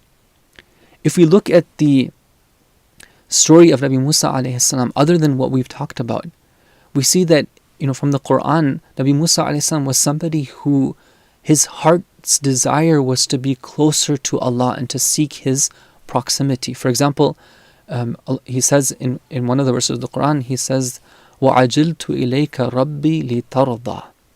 Oh Allah asks him, Nabi Musa, why is it that you went ahead of your people in coming to talk to me? Nabi Musa alayhi salam tells him that, my Lord, I hurried onto you so that you may be pleased. What is it that drives Nabi Musa alayhi salam? Nabi Musa, as we've seen already, was somebody who was always driven by this passion for doing the right thing, for justice, for serving the oppressed, for going against the policies of the Pharaoh. He doesn't care even if he has to leave aside the dunya in order to do the right thing. But there's something which is his powerful drive throughout all this, that is his seeking the pleasure of Allah Ta'ala. That pleasure of Allah stems from something that is within, where somebody wants to be close to Him. Whose pleasure do you seek? Who do you want to be happy with you? It's the one whom you want to be closer to. Right? Why is it that, for example, let's say there's somebody who is a friend of ours, we have a lot of respect for them, and we want to grow closer to them. What do we do? Well, we try to be in touch with them, we try to understand what their needs are, we try to give them gifts. All of that is so that we can become closer and closer. Our relationship can get stronger. So Nabi Musa alayhi salam would like that from Allah Ta'ala. And that's why he says that I'm even leaving behind my people. I am sprinting towards you, Allah. Why? لِتَرْضَى, so that you can be happy with me, so that you can be pleased with me. Nabi Musa alayhi salam, eventually he is chosen as Kalimullah. He's the one who enjoys the direct speech of Allah Ta'ala. And that's something which Nabi Musa alayhi salam cherishes. It's one of the greatest blessings of Allah upon him, that He chooses him to be his speaking companion. We who are not at the station of Nabi Musa alayhi salam, we receive the speech of Allah through the speech of the prophets and through the revelation that the prophets convey to us, through the book of Allah, through the Qur'an. But Nabi Musa alayhi salam is receiving the speech of Allah directly. There comes a point in his life where Nabi Musa alayhi salam wants more. He wants to be even closer to Allah. So what does he ask from Allah? He says, Rabbi, arini anzur ilayk. Oh my Lord, let me see you. This request of Nabi Musa alayhi salam, according to the great Mufassirin like Allama Tabatabai and then his student Ayatollah Jawadi, this is not a request where he's just making. Of course, he knows that you can't see Allah with the eyes. And it's not the case that he's just kind of going through this exercise just to prove to the Bani Israel that it can't be done. Allah Ta'ala is much too sublime and too great to be contained by any type of physical form. Rather, these Mufassirin say that Nabi Musa alayhi salam has this desire to be close to Allah to the point where he doesn't want to just hear Him, he wants to see Him in his heart. So he says to him, my Lord, show yourself to me so that I may look at you. Allah Ta'ala tells him, لَن تَرَانِي وَلَكِنْ انظُرْ إِلَى الْجَبَلِ فَإِنِ اسْتَقَرَّ مَكَانَهُ فَسَوْفَ تَرَانِي. You shall not see me, but look at the mountain. If it stays in its place, then you will see me. So when his Lord disclosed Himself to the mountain, He leveled it. It got just broke down into pieces, and Musa fell down swooning. And when he recovered, he said, Subhanaka tubtu ilayka wa ana awwalul mu'minin. You are perfect, Allah. You are beyond any imperfection. And I turn to you in repenting to you, and I am the first of the faithful. Nabi Musa wanted some type of special qurb, of proximity to Allah, where Allah would be with him at all times. He would see him in his heart. And Allah Ta'ala says that, Musa, you're not at that station yet. That's not something that's for you. You have what you have. Be happy with that. Maybe you will get it. In the hereafter, you'll get it. But for now, in this world, it's not something that's for you, O Musa alayhi salam. But when we look at the teachings of our Imams, what they would like to encourage us to do is to strive for this. They want us to ask for this. They want us to take the path of Nabi Musa alayhi salam. They want us to even want more than that. Can that be possible? Of course. Someone like Amir al-Mu'mineen alayhi salam, when he was asked, kind of mockingly, do you worship a Lord that you can't see?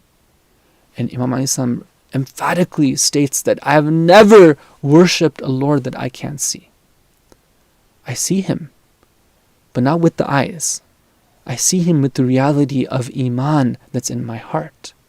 His Iman glows so brightly that it allows him to see Allah Ta'ala. He is with Allah at every moment.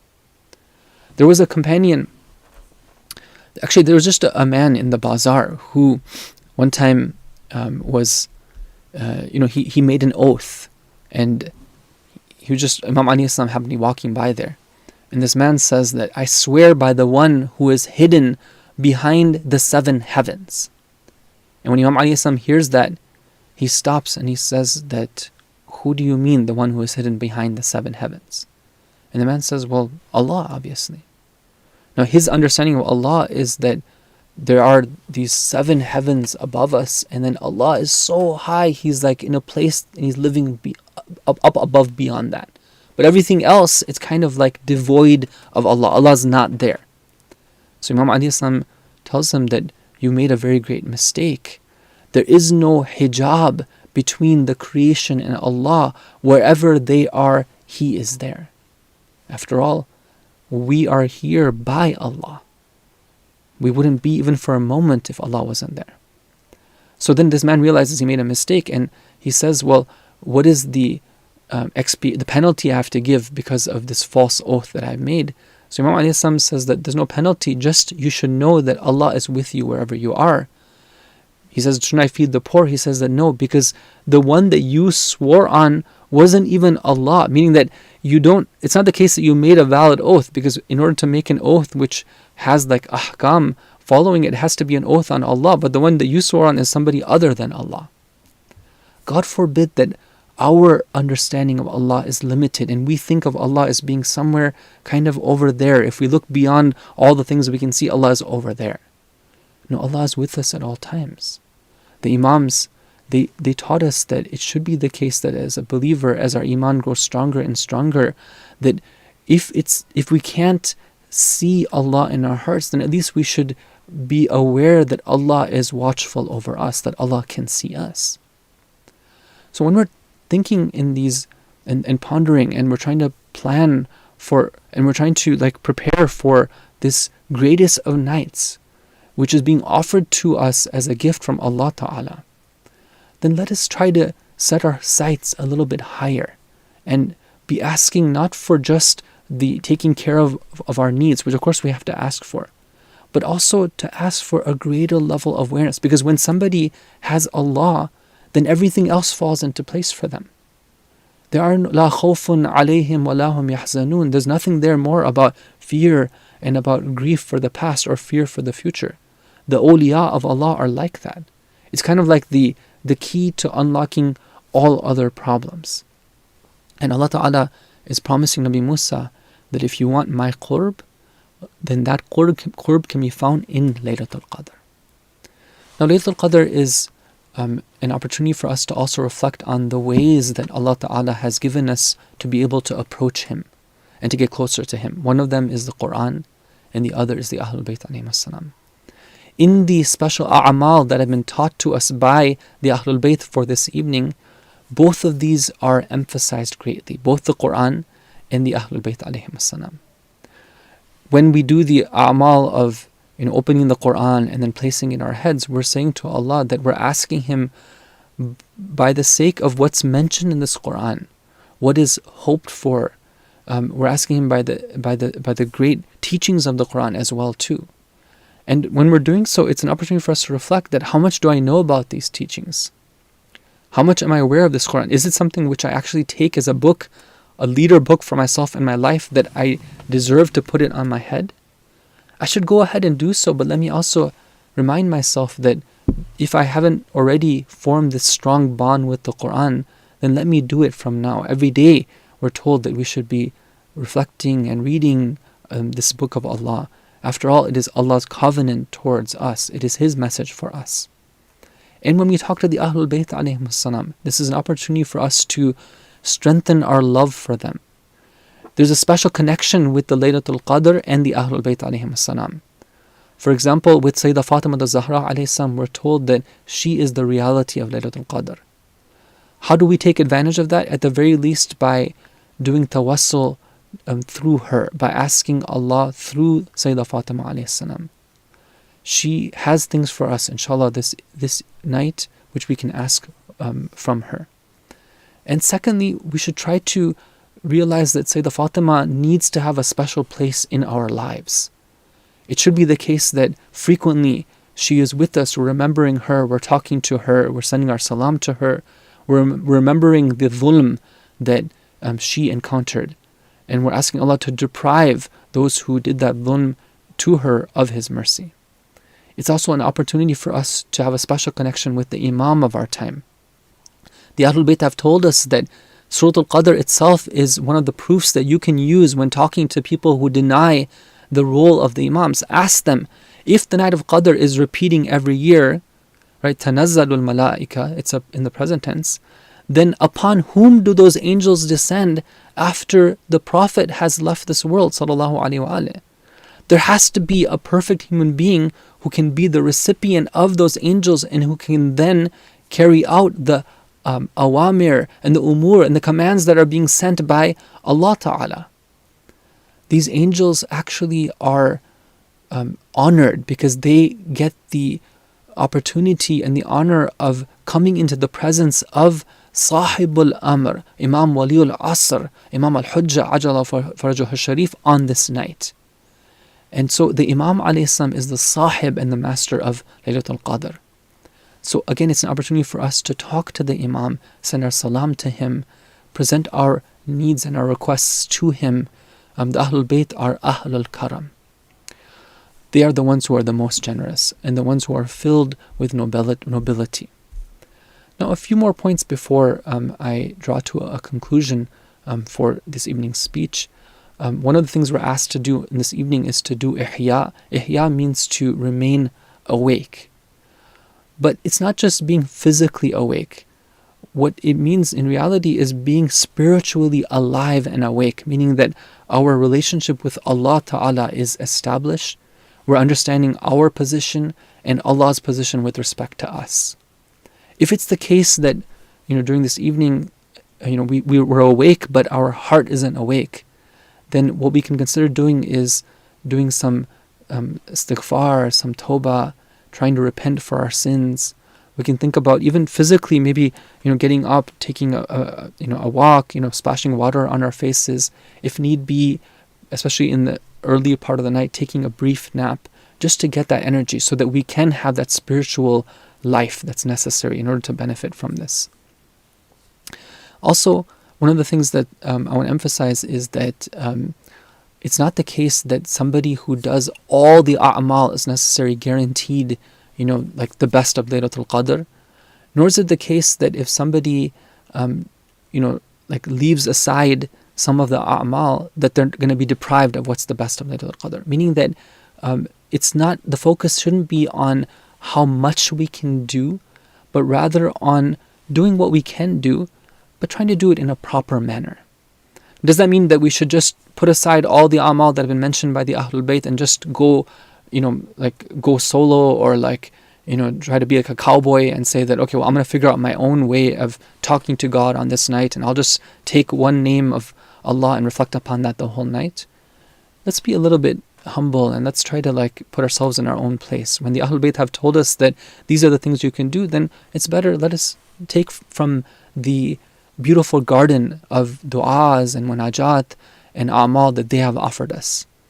But let's be reasonable, let's try to focus on quality, and also take advantage of what we can from this evening. Some things that we want to make sure we also remember are to pray for justice and to pray for the oppressed, to pray for the reappearance of the Imam alayhi salam. This is a night for us to state what we practically, inshallah, are doing, which is that we're actively awaiting the coming of the Imam alayhi salam. And finally, I just want to end with a story, a point of reflection. I found this story inspiring. Maybe inshallah you can as well. There was once a man who took a taxi, and he was traveling a far distance. And about halfway along the route, he checks his pockets. Usually, he always has this pocket where he puts his money, and he realizes there's no money in that pocket. So he looks at all of his other pockets, and he realizes that there's no money here. Now, when he gets off that taxi, he's going to have to pay the taxi driver. So he thinks to himself, he's like, what am I going to do? Here I am, I'm going on a long journey. I don't have any way. It's not the days of credit card. This is before credit cards. So what can I do to pay this taxi driver? So he asks the taxi driver a question. He says that, tell me something.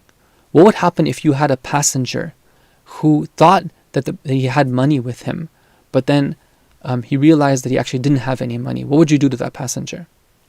So the taxi driver says to him, he says that, well, I'd probably look at that passenger's face and try to see, is he somebody who's an honest person or a dishonest person? If he's an honest person, then I'll take him to his destination. It's okay. So then the man tells him, he says that, well, I'm that passenger, meaning that I thought I had money, but I don't have any. So tell me what you're going to do. So the taxi driver looks at him, from his rearview mirror, and he says that, from your face, it seems like you're a decent person, so I'll get you there. And then that person, this story is attributed to one of the great shuhada, Shahid Avini. I didn't get a chance to actually check it, but he's somebody who is known as Shahid Qalam, meaning that of all the other things that he's done, one of the things is his writing was profound. Anyway, Shahid Avini, he says that at that point, I thought to myself that, oh Allah, I am just like I am right now in this taxi without money. In my life, I am the same way. I might have thought that I have all these actions and these good deeds, but now that I look at myself, I realize that I don't have anything that's of substance to offer to you. But oh Allah, I know that you are one who is very generous, and you are very kind. And perhaps with your look of mercy that you would look upon me, you know that my intentions are clear. My desire is there. I want to be a good person. I want to be your true servant. So on account of that, then help me get to my destination. Grant me your qurb, grant me your proximity in the company of the Ahlul Bayt alayhim as-salam. May Allah Ta'ala help us to get the most from the incredible blessings and opportunities that He has granted us. May He hasten the reappearance of the Imam of our time. May He forgive us for our sins. May He cure all of our sicknesses. May He grant us all of our hajat. May He help the oppressed to gain victory over the oppressors. And may He protect and preserve all of those who are serving the cause of truth, Islam, and justice, especially our maraja, and especially the Islamic leadership. Wa sallallahu ala Muhammad wa alihi at-tahirin.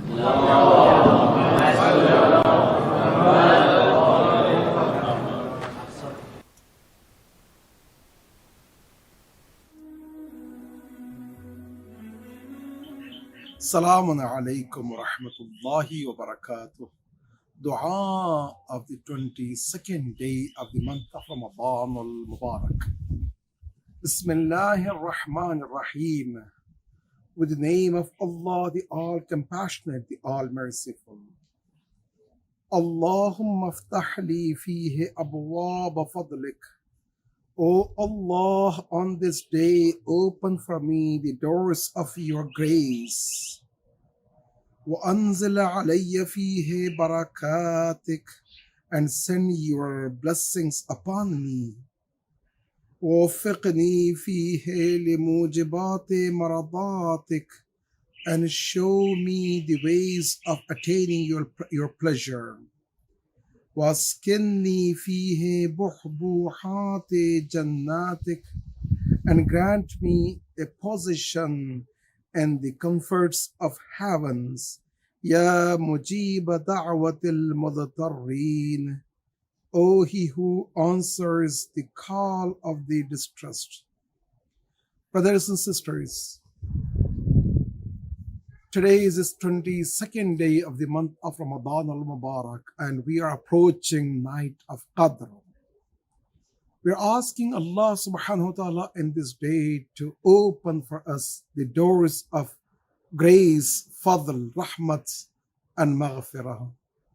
It's very important that once you enter tonight, which is the last night of Qadr, because nights of Qadr could be 19th night or 21st or 23rd.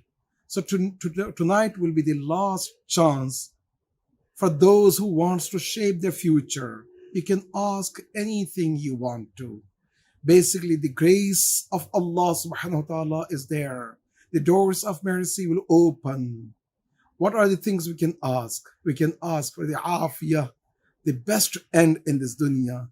And also we can ask for those who wants to go to Hajj, ziyarat, those who wants to shape their future, those who are looking to have a children, those who wants to have a best future for their families, and so on and so forth. All of that we can achieve tonight by asking Allah subhanahu wa ta'ala, insha'Allah.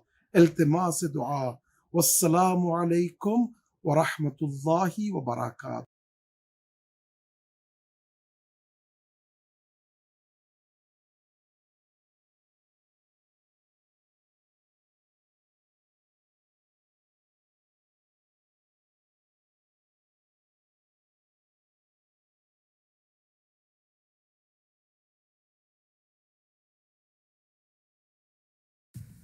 اللهم صل على محمد وآل محمد.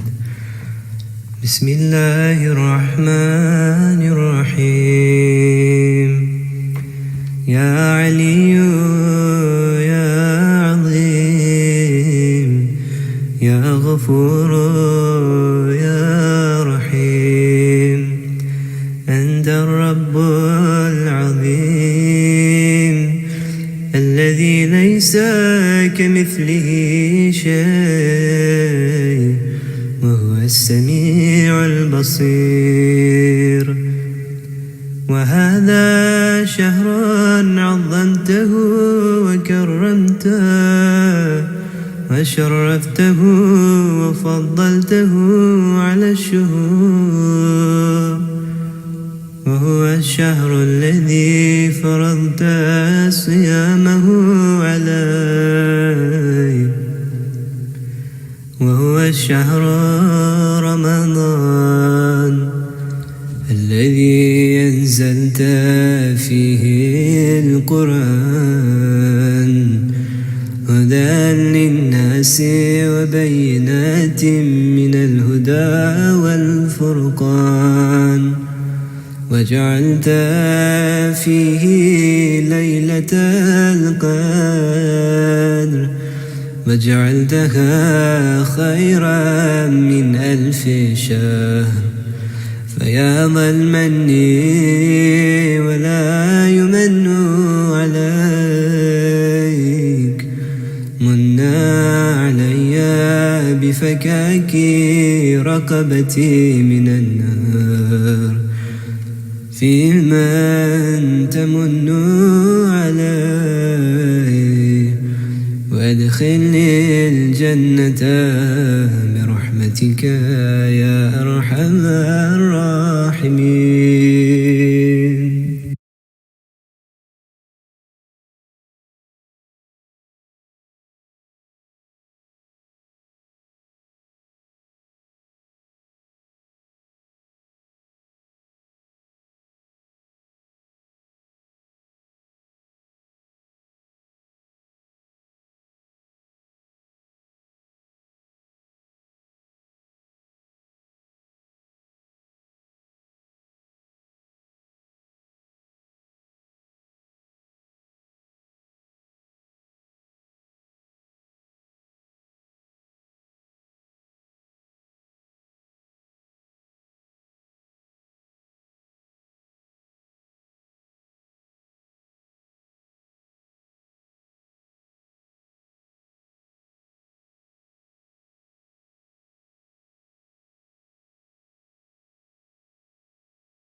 بسم الله الرحمن الرحيم إن الله وملائكته يصلون على النبي يا أيها الذين آمنوا صلوا عليه وسلموا تسليما اللهم صل على محمد وآل محمد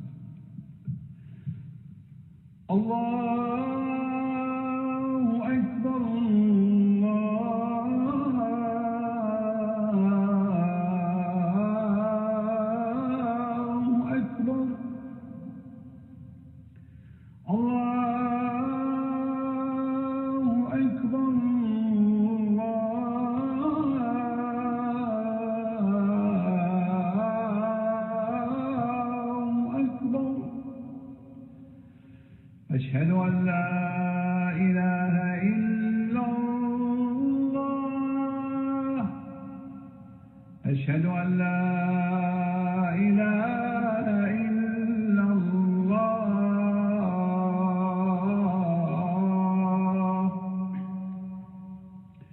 أشهد أن محمدا رسول الله صلى الله عليه وآله وسلم أشهد أن محمدا رسول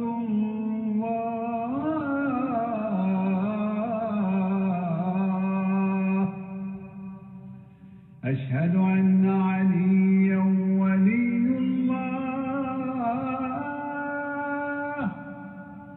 أشهد أن مولانا أمير المؤمنين عليا حجة الله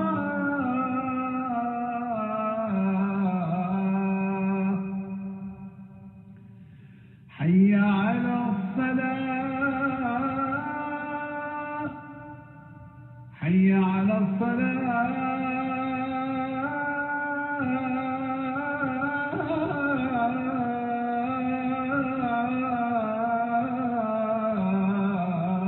الصلاة حي على الفلاح حي على